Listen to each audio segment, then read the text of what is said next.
आइए देखिए, सुनिए और समझिए अध्यात्म विज्ञान, नई दृष्टि, नई खोज। आध्यात्म विज्ञानी अहमदाबाद के स्वामी श्री कमलेशानंद जी के साथ। इस कार्यक्रम के प्रायोजक हैं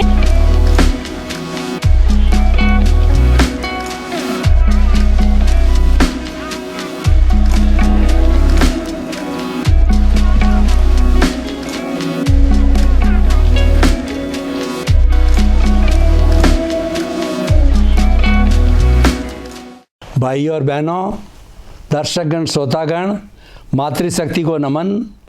हम सत्संग का आनंद ले रहे हैं। कैसी सत्संग जो कि हमारे अस्तित्व को स्वीकार करती है, अस्तित्व के बारे में बताती, मैं कौन हूँ, मैं कहाँ से आया हूँ और मुझे कहाँ जाना है। यानी कि जब हमको अस्तित्व का जानकारी हो जाती है तो वह संपूर्ण जानकारी हो जाती है। इंसान दुनिया को बहुत जानता है, खुद को बहुत कम जानता है। हमारे जो अध्यात्म विज्ञानी स्वामी कमलेशानंद जी ये जानकारी कराते हैं आपको, ये रहस्य की जानकारी कराते हैं कि तुम कौन हो। यानी बहुत बड़ा ज्ञान हमको दे रहे हैं स्वामी जी। आपके प्रति कृतज्ञता। जय सच्चिदानंद समस्त श्रोताओं की तरफ से। स्वामी जी, वस्तु के व्यवस्थित ज्ञान को विज्ञान कहा जाता है और विज्ञान शब्द जो है वो बहुत प्रचलित है। वर्तमान युग विज्ञान का युग है। जो कुछ भी ये भौतिकता की चकाचौंध आप देख रहे हैं, मोबाइल है और क्या क्या इम्प्रूवमेंट हो गया है कि व्यक्ति बैठे बैठे विदेश में बात करता है। और कितनी बात कहें कि इतना डेवलपमेंट हुआ, ये सब विज्ञान की वजह से हुआ है। ये सारी दुनिया जानती है, जो कि विज्ञान की वजह से एक जगह से दूसरी जगह से जुड़ी हुई है। लेकिन जो भौतिक विज्ञान है वो भौतिक तत्वों पर काम करता है। उसका लक्ष्य है कि सत्य की प्राप्ति करना। और हमारा जो दूसरा पक्ष हमारे इंडियन कल्चर का है वह है अध्यात्म विज्ञान। उनका भी लक्ष्य है सत्य को प्राप्त करना, लेकिन वो लेबोरेटरी जो है खुद के शरीर को, खुद की आत्मा को, खुद के चित्त को, खुद के जो है वो अंतःकरण को बनाते हैं। जबकि भौतिक विज्ञानी बाहर की लेबोरेटरी के आधार पे वो करते हैं। तो जैसा आप बताते हैं कि भौतिक विज्ञान का अर्थ होता है 5 तत्वों को स्वीकार करो, जड़, मोशन, रेस्ट, टाइम और स्पेस। और आप कहते हैं कि छठा तत्व को अगर आप स्वीकार करते हो, आत्मा को, तो वह अध्यात्म विज्ञान बन जाता है 6 के कारण। तो क्या वास्तव में हम हमारे दैनिक जीवन के अंदर जो इतना बड़ा डेवलपमेंट किया हमने, उसको क्या वास्तव में अगर हम चेतन तत्व उसके साथ जोड़ दें तो क्या अध्यात्म विज्ञान बन जाएगा? वो होलिस्टिक हो जाएगा, वो संपूर्ण हो जाएगा, फिर तो कोई कमी रहनी बाकी नहीं है। तो कृपया थोड़ा ये बताइए। धन्यवाद। भौतिक विज्ञान में तो 5 तत्व की बात आती ही है और सभी साइंटिस्ट स्वीकारते हैं। और मैंने कहा कि आध्यात्म विज्ञान के अंदर भौतिक विज्ञान के 5 तत्व और आत्मा तत्व को जोड़ दोगे तो ये आध्यात्म विज्ञान हो जाएगा। तो आत्मा को जोड़ने से आध्यात्म विज्ञान कैसे हो जाता है, जो हमारे डे टू डे लाइफ के साथ वो जुड़ा हुआ है? कैसे?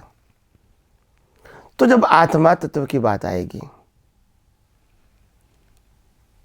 तो सनातन सुख की बात आएगी, टेम्पररी सुख की बात आएगी।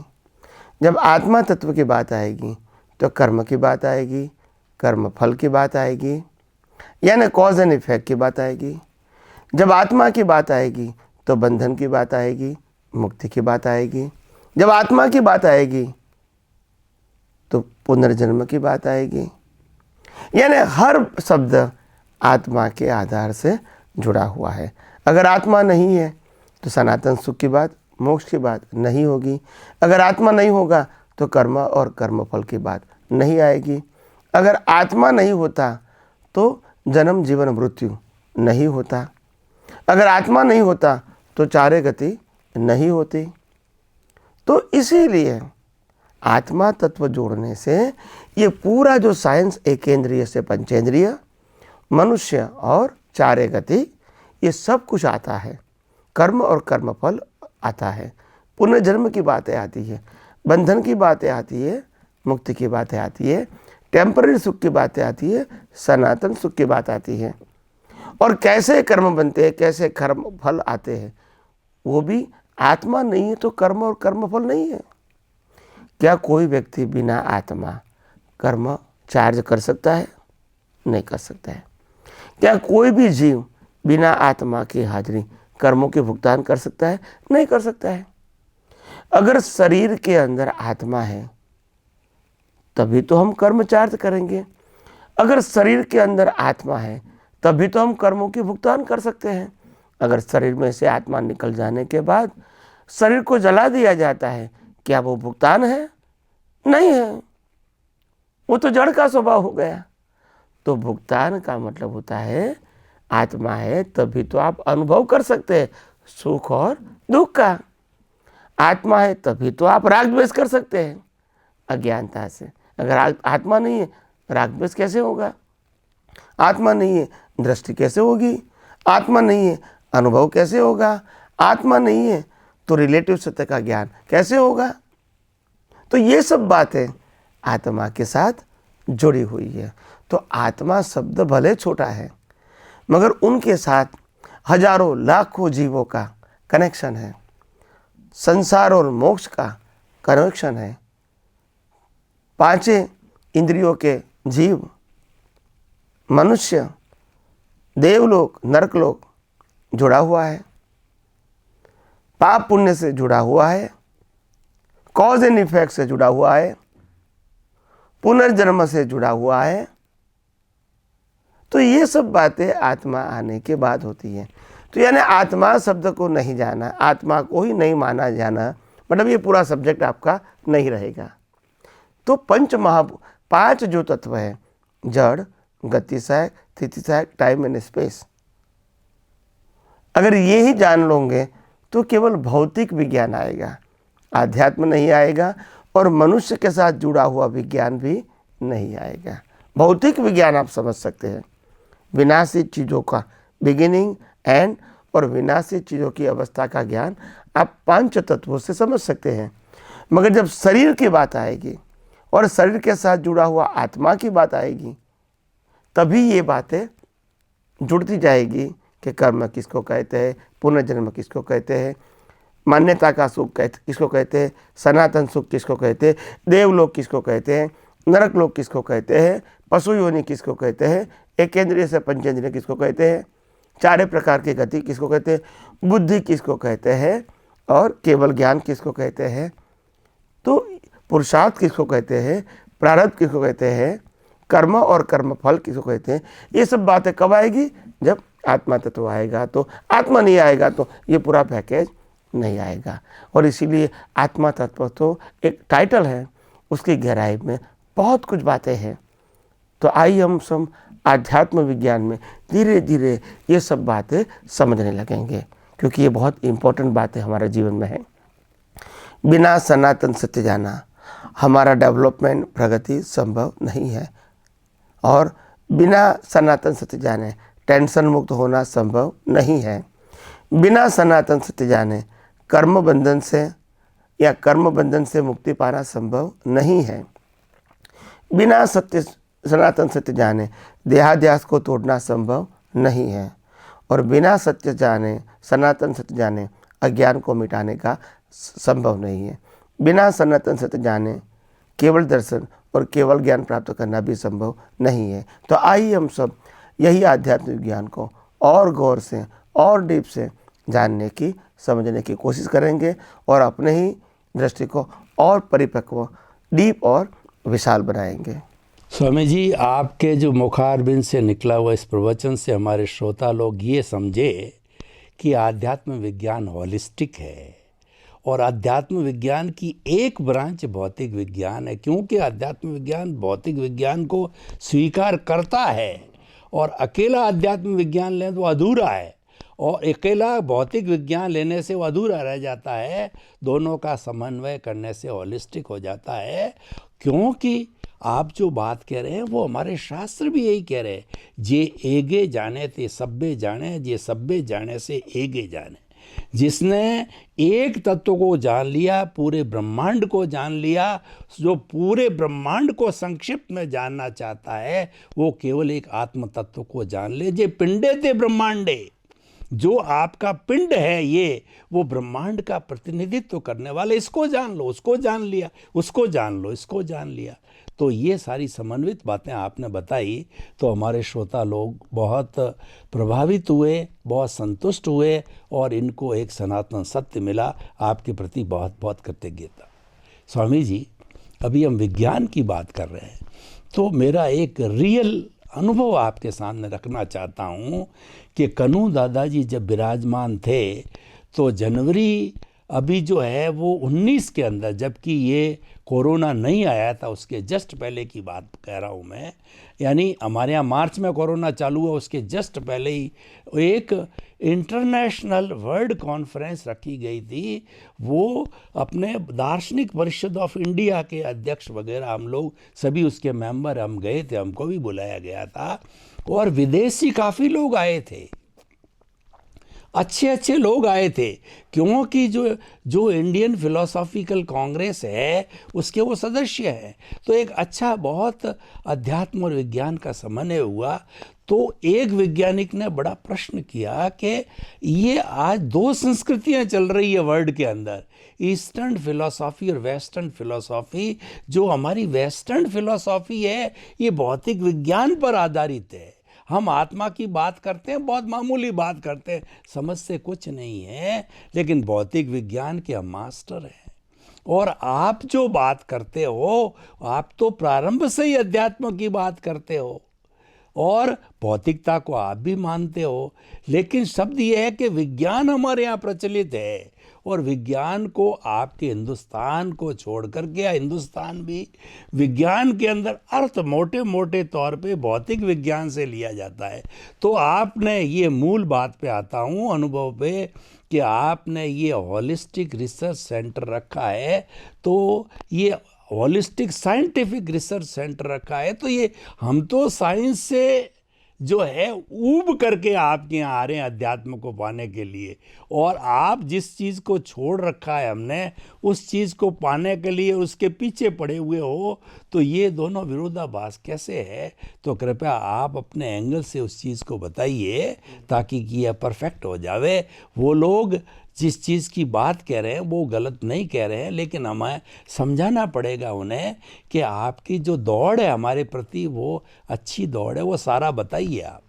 सबसे बड़ी बात यह है कि भौतिक विज्ञान और आध्यात्म विज्ञान दोनों विज्ञान में तो डेवलपमेंट होना संभव है। दोनों की जानकारी वो डेवलपमेंट का ही एक प्रकार है, मगर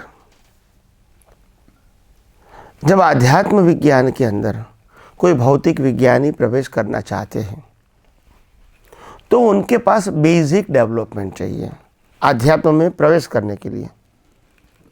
हाँ, उन्होंने जो पंच महाभूतों पंच तत्वों को जो जान लिया है, 5 तत्वों को, अच्छी बात है, और पंच तत्वों को जान लिया है उन्होंने, तो वो अपने जीवन के अंदर पंच तत्व के माध्यम से दुनिया का रहस्य तो समझेगा, मगर वो ये नहीं जानेगा भौतिक विज्ञानी कि ये रहस्य में आत्मा की हाजिरी से जान रहा हूँ और जानने का स्वभाव शरीर का नहीं हो सकता है, ये नहीं जान पाता है। और जो मेरे को अनुभूति होती है वो शरीर को नहीं होती है। शरीर तो मुर्दा है, अभी अनुभूति करे, अभी वो संशोधन करे, बॉडी तो है। बॉडी का काम संशोधन करना, अनुभव करना, जानकारी में प्राप्त करना, फील करना, वो नहीं है उनका काम।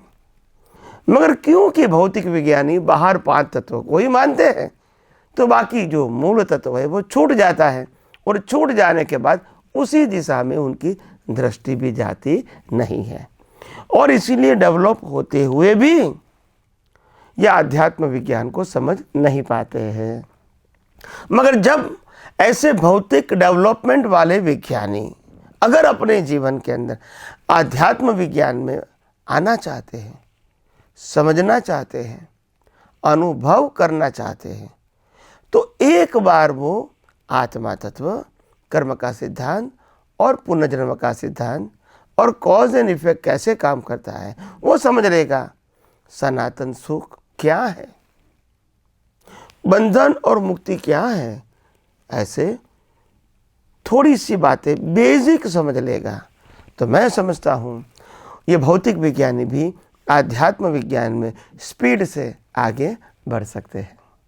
मगर फंडामेंटली उनको आत्मा, पुनर्जन्म, कर्म का सिद्धांत समझना पड़ेगा और कॉज एंड इफेक्ट का साइंस भी समझना पड़ेगा, तो वो भी आगे बढ़ सकते हैं।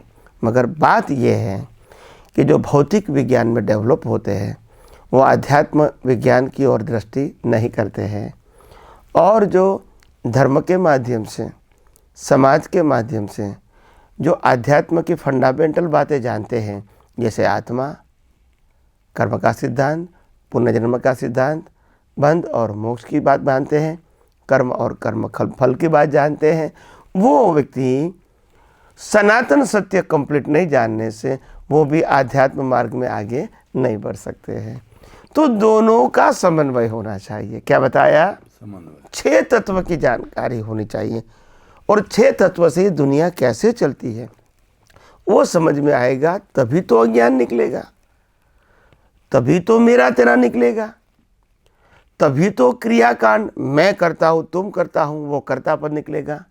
अगर ये नहीं जानोगे, 6 तत्व को नहीं समझोगे, तो ये सनातन सत्य समझ में नहीं आएगा, तो कर्ता भाव मालिकी भाव तो रहेगा ही और अज्ञान नहीं जाएगा और संसार में आपको सुख लगेगा, वहाँ तक तो भटकना ही पड़ेगा। मिथ्या ज्ञान, मिथ्या दर्शन और मौनी कर्म, तीन चीज़ को तो हम अज्ञान कहते हैं और यही 3 चीज़ों से हमको भटकना है। तो इसीलिए जहाँ तक हम इस बात को सही दृष्टिकोण से नहीं जानते हैं, नहीं मानते हैं, नहीं समझते हैं, वहाँ तक हमको भटकना पड़ेगा। इसीलिए समन्वय ये है, भौतिक विज्ञान के 5 तत्व को भी जानो और आध्यात्म विज्ञान के जो 6ठा तत्व है 5+1 इनको भी जानो और 6 तत्वों को सिद्धांत से जानोगे, तभी आपको ये आध्यात्म विज्ञान समझ में आएगा और आपके पास अज्ञानता को नाश करने की क्षमता आएगी। और ये विज्ञान शब्द जो आता है, विज्ञान का मतलब होता है सनातन सिद्धांत और धर्म का मतलब आता है, समाज का मतलब होता है रिलेटिव सत्य, सामाजिक सत्य, धार्मिक सत्य, सांप्रदायिक सत्य, मगर सनातन शब्द लागू नहीं होता है। तो सनातन सत्य तब लागू होगा, सनातन सिद्धांत तब मालूम होगा 6 तत्व समझोगे तो, क्योंकि 6 तत्व सबके लिए एक है, 6 तत्व सबके लिए लागू होता है और 6 तत्व से बाहर किसी का जीवन भी नहीं है, किसी का संजोग भी नहीं है और किसी का मुक्ति का मार्ग भी ये न जान के बिना नहीं हो सकता है, बिना जाने वो नहीं हो सकता है। तो इसीलिए आइए हम सब यही आध्यात्म विज्ञान के माध्यम से हम 5 तत्व, जिसको भौतिक विज्ञान कहते हैं, 6ठा तत्व अगर आत्मा जोड़ दिया तो टोटल 6 तत्व को हम आध्यात्म विज्ञान कहते हैं। इनको ही सही तरह समझने की कोशिश करें और इनको ही 6 तत्वों को यथार्थ रूप से अनुभव करने की कोशिश करेंगे, अपनी दृष्टि में सेट करने की कोशिश करेंगे, तो मैं समझता हूँ आध्यात्म विज्ञान में आगे बढ़ने में और सनातन सत्य समझने में, अनुभव करने में आपको जीवन में कोई बाधा नहीं आएगी और यही विज्ञान के माध्यम से आप खूब ऊंचाई पर जा सकते हैं। तो आइए हम सब यही आध्यात्म विज्ञान को और डीपली और ब्रॉडली समझने की कोशिश करें और अपना जीवन धन्य बनाएं। यही मेरी आप सबको, दर्शकों को शुभकामनाएं। स्वामी जी, बहुत सुंदर आपकी बातों से ये चीज़ स्पष्ट हुई कि जो वेस्टर्न फिलॉसफी के लोग हैं, भौतिक विज्ञानी, वो हमारी तरफ क्यों भाग रहे हैं, क्योंकि उसके अंदर एक जिज्ञासा खड़ी हो रही है कि इन 5 तत्वों को जानने वाला कौन है, इस कारण वो भाग करके हिंदुस्तान में आ रहा है, क्योंकि हिंदुस्तान का बेस यही है कि इसको जानने वाला एक तत्व, उसको बेस लिया 5 को, और ये 6ठे को हम तो शुरू से बांधते आ रहे हैं। इसीलिए हमारे पास वो भाग के आ रहा है, आध्यात्म विज्ञान की ओर आकर्षित हो रहा है। और मैं आपको एक छोटी सी बात बताऊं, समय का जो है अल्पता है, कि आइंस्टीन सैकड़ों भौतिक विज्ञान के जो आविष्कार किए, और अंतिम समय में उन्होंने अपनी विल पावर में लिखा है, हे गॉड, मुझे अगला जन्म जो है वो एक धार्मिक रूप में देवे, मुझे एक धर्म का अनुयायी बनावे, ताकि कि मैं आत्म तत्व और उससे जुड़े हुए तत्वों को जान सकूं, क्योंकि मेरा ये जीवन अधूरा रहा। मैंने भौतिकता को तो बहुत किया, लेकिन आध्यात्मिकता नहीं जुड़ी। तो कुल मिलाकर के आध्यात्म विज्ञान सुप्रीम है, और उसी की ब्रांच जो है भौतिक विज्ञान है। दोनों पूरक है, दोनों मिलकर के हॉलिस्टिक बनते हैं। समस्त श्रोताओं की तरफ से आपके प्रति बहुत बहुत कृतज्ञता और आपको प्रणाम, और जय सच्चिदानंद। जय सच्चिदानंद। आइए देखिए, सुनिए और समझिए अध्यात्म विज्ञान, नई दृष्टि, नई खोज। आध्यात्म विज्ञानी अहमदाबाद के स्वामी श्री कमलेशानंद जी के साथ। इस कार्यक्रम के प्रायोजक हैं